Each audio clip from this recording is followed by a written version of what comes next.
کجا اومدی؟ اومدم برای نینیمون سیسمونی بگیرم.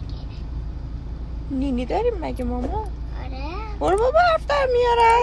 نه برای پیشیمون. الکی میگه به خدا. نه خیرم. نه من الکی میگه. چرا الکی میگه؟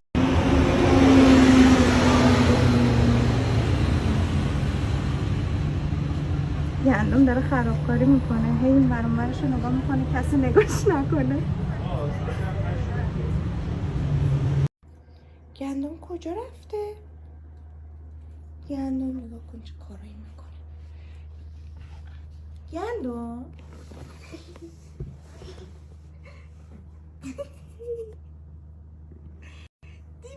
دیوونه نگاه کن چیز گربه رو. باز نکن.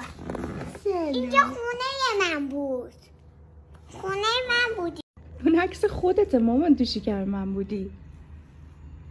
اصلا معلوم نمیشه. منو نشون بدم. چرا من معلوم وای این گندمه. اینم کلشه. این بدنشه. ای خدا داشته انگشتش هم میمکیده.